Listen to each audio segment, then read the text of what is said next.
देश की आर्थिक राजधानी मुंबई, बॉलीवुड सितारों से जगमगाती मुंबई,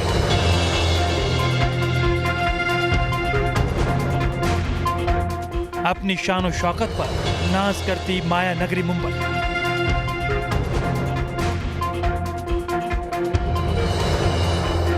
लेकिन अब यही मुंबई बन गई है कोरोना नगरी। यहां जमीन पर जवान बेटे की लाश है और बगल में बैठा है एक अभागा पिता, जिसे सियासत और सिस्टम ने कहीं का नहीं छोड़ा। फोन करतोय, एम्ब्युलन्स नाही आली, प्रशासन काही दखल घेत नाही, काय करणार? शेवटी माझा मुलगा गेला। मुंबई में कोरोना के पैर मानो अंगद के हो गए हैं। ऐसे जमे हैं कि सिस्टम की सांसें फूल गई, लेकिन कोरोना टस से मस होने को तैयार नहीं। हर बीतते दिन के साथ यहाँ कोरोना का ग्राफ बढ़ता ही जा रहा है। पूरे देश के कुल मामलों का 40% अकेले महाराष्ट्र से है और उद्धव सरकार की पोल इस कोरोना काल ने खोल कर रख दी है। जी न्यूज़ नेशन। तो कोरोना ने महाराष्ट्र में हाहाकार मचा रखा है। सबसे ज्यादा मार मुंबई पर पड़ी है, जहां लगातार कोरोना संक्रमण के मामले सामने आ रहे हैं और मौत की गिनती भी देश को डरा रही है। लेकिन इस पूरे कोरोना काल में सबसे ज्यादा चौंकाने वाली बात है उद्धव सरकार का सरेंडर। कोरोना के इस बवंडर के आगे उद्धव सरकार ने सरेंडर कर दिया है और मुंबईकर कोरोना से त्राहिमाम करने को मजबूर हैं।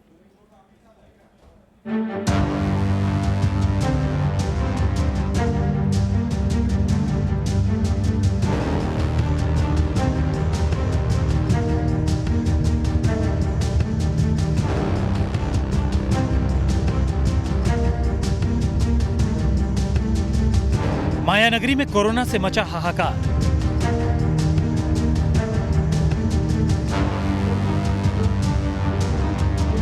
वायरस की चपेट में मुंबई के अस्पताल।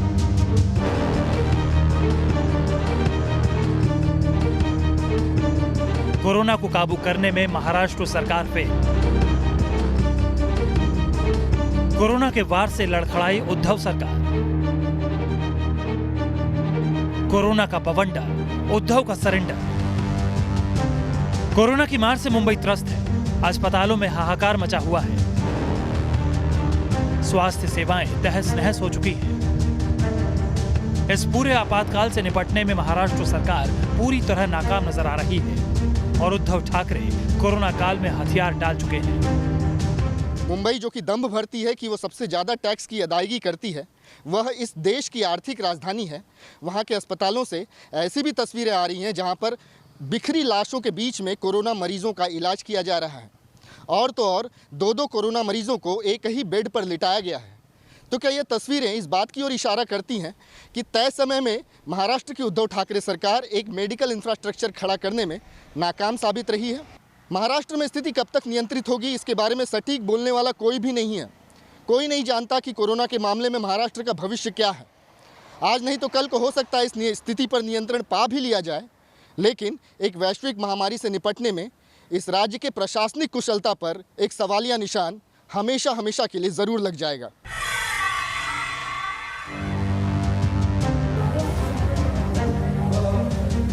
मुंबई के सायन अस्पताल में लाशों के बीच इलाज की इन तस्वीरों ने लोगों को डरा दिया। ऐसे भयानक हालात सिर्फ मुंबई के एक अस्पताल में नहीं है।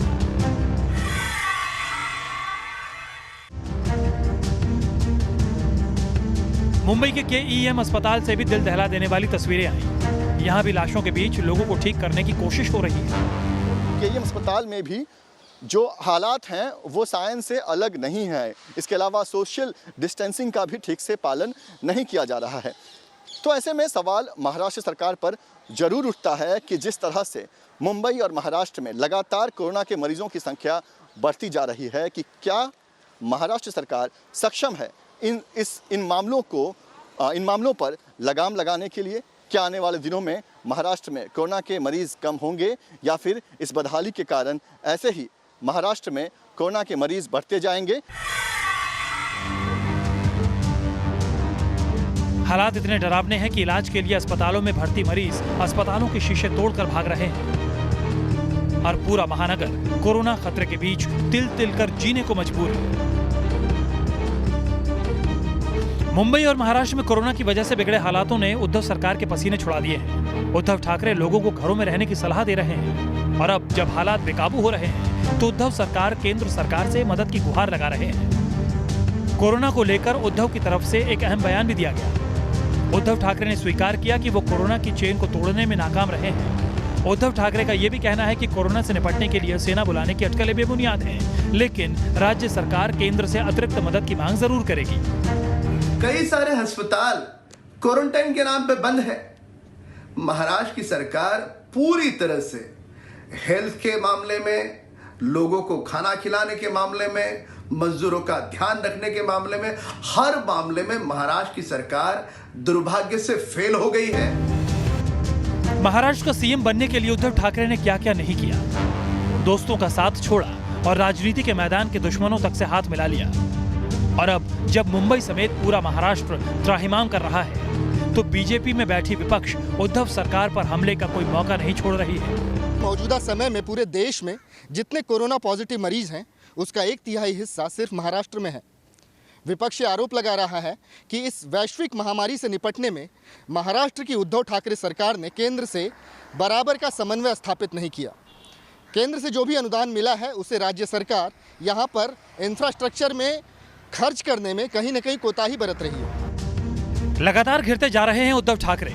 मुंबई के हेल्थ इंफ्रास्ट्रक्चर पर सवाल खड़े किए जा रहे हैं। मीडिया रिपोर्ट्स में मुंबई के हेल्थ इंफ्रास्ट्रक्चर की जो तस्वीर पेश की जा रही है वो बेहद खौफनाक है। बताया जा रहा है कि मुंबई में सरकारी और निजी अस्पतालों में बड़ी संख्या में कोरोना संक्रमित मरीज भर्ती हैं, लेकिन अस्पताल संसाधनों से जूझ रहे हैं। मुंबई में लॉकडाउन के बावजूद रोजाना औसतन 400 कोरोना के नए मरीज सामने आ रहे हैं। बताया जा रहा है कि मुंबई में 400 डॉक्टर्स और स्वास्थ्य कर्मियों की कमी है। लगातार कोरोना मरीजों की संख्या बढ़ती जा रही है। डॉक्टर्स की कमी है, इसके साथ ही बेड की कमी से भी मुंबई के अस्पताल जूझ रहे हैं। मुंबई के सरकारी अस्पतालों की बात करें तो 1 मई तक बीएमसी की तरफ से संचालित आर.एन. कूपर हॉस्पिटल में कोरोना मरीजों के लिए सिर्फ 11 बेड ही खाली थे। वहीं केईएम हॉस्पिटल में सिर्फ 6 बेड्स खाली थे और कस्तूरबा हॉस्पिटल में भी सिर्फ 12 बेड्स ही खाली रहने की खबर सामने थी। सरकारी अस्पतालों की हालत खराब है, प्राइवेट अस्पताल की स्थिति भी जुदा नहीं है। मीडिया रिपोर्ट्स के मुताबिक पीडी आहूजा हॉस्पिटल में कोरोना मरीजों के लिए 42 बेड रिजर्व हैं, लेकिन सभी भर चुके हैं। लीलावती हॉस्पिटल में सिर्फ 1 बेड उपलब्ध है। वहीं सुश्रुता में 73 बेड और 7 हेल्थ में 42 बेड उपलब्ध होने की बात सामने आई है। मुंबई में कितने कम बेड हैं इसका अंदाजा इस बात से लगाया जा सकता है कि कुछ मरीजों को अस्पताल में भर्ती होने से पहले रात में सड़कों पर इंतजार करना पड़ रहा है। सामान्य वार्ड में बेड की कमी है, आईसीयू में बेड फुल है। मुंबई में हाहाकार मचा हुआ है और उद्धव सरकार सिवाय भरोसे और मदद की गुहार लगाने के और कुछ करने में पूरी तरह से नाकाम नजर आ रही है। मुंबई से विकास श्रीवास्तव और पंकज मिश्रा के साथ टीम न्यूज नेशन। तो क्यों आखिर मुंबई में लगातार कोरोना के मोर्चे पर हालात बिगड़ते जा रहे हैं? आखिर क्यों महाराष्ट्र में देश में सबसे ज्यादा कोरोना के मामले सामने आ रहे हैं? हमारे सहयोगी पंकज मिश्रा हमारे साथ जुड़ चुके हैं, उनसे इन सवालों के जवाब तलाशेंगे। लेकिन उससे पहले आपको बता दें, मुंबई में डॉक्टर्स का अकाल पड़ चुका है। मेडिकल सुविधा पूरी तरीके से चरमरा गई है। 400 से ज्यादा डॉक्टर्स की कमी अकेले मुंबई में हो चुकी है। सरकार ने प्राइवेट डॉक्टर्स को कोविड ड्यूटी में आने का आदेश दिया है, लेकिन इन सब के बाद भी हालात सुधरते हुए नहीं दिख रहे हैं। मुंबई में कोरोना को हराने की सारी तैयारियां धरी की धरी रह गई। महामारी से निपटने की उद्धव सरकार की तमाम कोशिशें फेल हो गई। कोरोना वॉरियर्स की कमी से जूझ रही है माया नगरी मुंबई। देश में कोरोना संक्रमण के मामले लगातार बढ़ रहे हैं। कोरोना पॉजिटिव मरीजों की संख्या 50,000 के करीब पहुंच चुकी है। महाराष्ट्र में कोरोना के सबसे ज्यादा मामले सामने आए हैं। देश की आर्थिक राजधानी कहलाने वाली मुंबई शहर में भी कोरोना संक्रमण से दिन पर दिन हालात बिगड़ रहे हैं। इसका अंदाजा इसी बात से लगाया जा सकता है कि मुंबई में सरकारी और निजी अस्पतालों में बड़ी संख्या में कोरोना संक्रमित मरीज भर्ती हैं और इस वजह से लगभग सभी अस्पतालों में आईसीयू सुविधा फुल हो चुकी है। इसके अलावा अस्पतालों में लगभग 400 डॉक्टर्स और स्वास्थ्य कर्मियों की कमी भी सामने आई है, जिससे शहर के हालात और बिगड़ गए हैं। बतौर राज्य महाराष्ट्र ने कोरोना का बेहद विकराल रूप देखा है। रोजाना ही कई लोगों की रिपोर्ट पॉजिटिव आती है और वो बतौर मरीज आंकड़ों में शामिल हो जाते हैं। लेकिन इतने सारे लोगों का इलाज करने के लिए क्या महाराष्ट्र में डॉक्टरों की पर्याप्त संख्या है? अगर बारीकी से इस पर सोचें तो नहीं, क्योंकि यही वजह है कि महाराष्ट्र सरकार ने अपनी मजबूरी दिखाते हुए प्राइवेट प्रैक्टिस करने वाले डॉक्टरों को अब सेवा भाव से आगे आने के लिए कहा है। महाराष्ट्र सरकार ने उन डॉक्टरों को भी कहा है जो कि आयुर्वेद या होम्योपैथी की प्रैक्टिस करते हैं कि वो आगे आएँ और कोरोना मरीजों का इलाज करें। और तो और महाराष्ट्र सरकार ने इन डॉक्टरों को ये भी चेताया है कि अगर वो ऐसा नहीं करते तो उनका रजिस्ट्रेशन भी रद्द किया जा सकता है। मुंबई में लगातार बिगड़ रहे हालातों को देखते हुए सरकार ने मुंबई के सभी लाइसेंस प्राप्त डॉक्टर्स को कोविड ड्यूटी करने के लिए कहा है। इतना ही नहीं, अगर डॉक्टर्स कोविड अस्पतालों में ड्यूटी करने से इनकार करते हैं तो उनका लाइसेंस कैंसिल किया जा सकता है। चिकित्सा शिक्षा निदेशालय और अनुसंधान की ओर से सोमवार को जारी एक अधिसूचना में कहा गया कि मुंबई में सभी पंजीकृत डॉक्टर्स को कोविड अस्पतालों में कम से कम 15 दिन की ड्यूटी करनी ही होगी।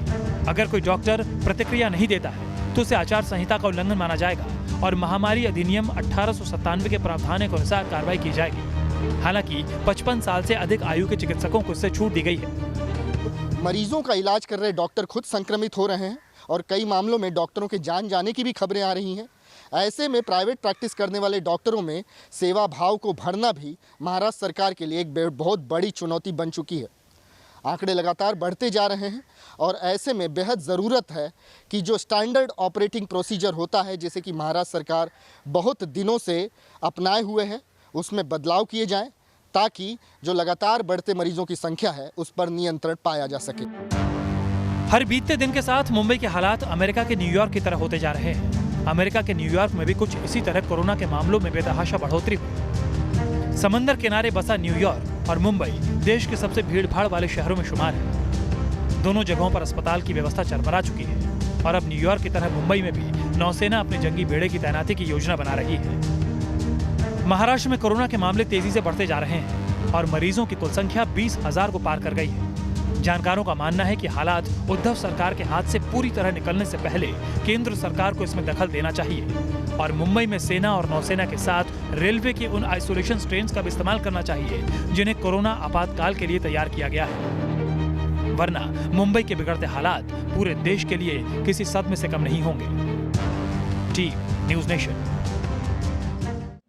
चलिए सीधा रुख करते हैं, हमारे सहयोगी पंकज मिश्रा हमारे साथ मुंबई से जुड़ चुके हैं। पंकज, जो सत्ता है महाराष्ट्र में उस राजनीतिक दल के लोग कह रहे हैं कि देखिए मुंबई में जनसंख्या का घनत्व बहुत ज्यादा है, इसलिए यहाँ पर मामले ज्यादा हैं, लेकिन वो घनत्व कोलकाता में भी नजर आता है, दिल्ली में भी नजर आता है और सिर्फ मामले मुंबई में नहीं है, पूरे महाराष्ट्र में सबसे ज्यादा है। अगर हम देश की बात करें तो क्या कुछ वजह आपको नजर आती है और क्या वाकई जो हम कह रहे हैं यहाँ पर सरकार ने सरेंडर कर दिया है कोरोना के आगे?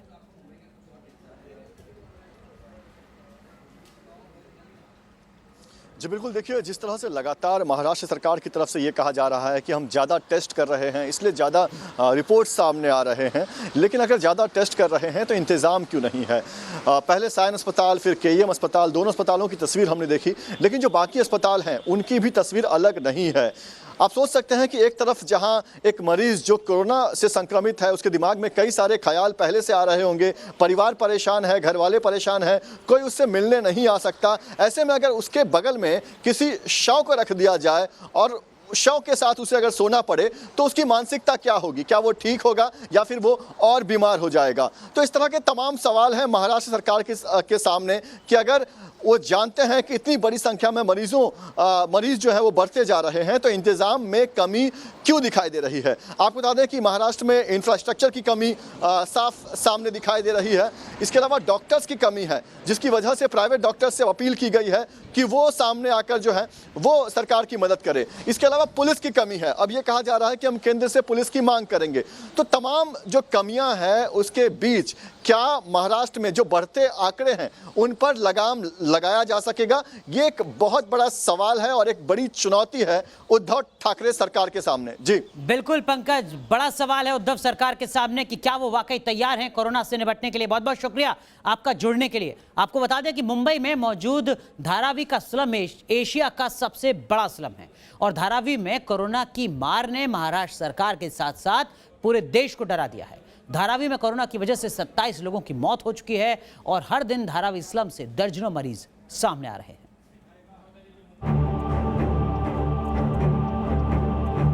चमक दमक से भरी मुंबई के बीच मौजूद एशिया की सबसे बड़ी झुग्गी बस्ती यानी स्लम।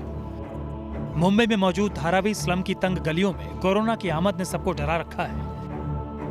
कोरोना से अब तक देश में 50,000 से ज्यादा लोग संक्रमित हो चुके हैं और कोरोना से मरने वालों का आंकड़ा लगातार बढ़ रहा है। लेकिन मुंबई में बसी एशिया की सबसे बड़ी बस्ती धारावी ने पूरे देश को डरा कर रखा हुआ है। और इस डर के पीछे की वजह भी आपको बताते हैं। दरअसल धारावी के स्लम से रोज कोरोना के दर्जनों मरीज सामने आ रहे हैं। मुंबई के सबसे बड़े हॉटस्पॉट धारावी में शनिवार को कोरोना के 25 नए केस सामने आए। धारावी में एक और कोरोना मरीज की मौत हो गई। इस तरह धारावी में अब कोरोना पॉजिटिव मरीजों की कुल संख्या 833 को पार कर गई है। वहीं धारावी में कोरोना से अब तक कुल 27 मौतें हो चुकी हैं। आपको बता दें कि मुंबई देश का सबसे बुरी तरह कोरोना प्रभावित शहर है।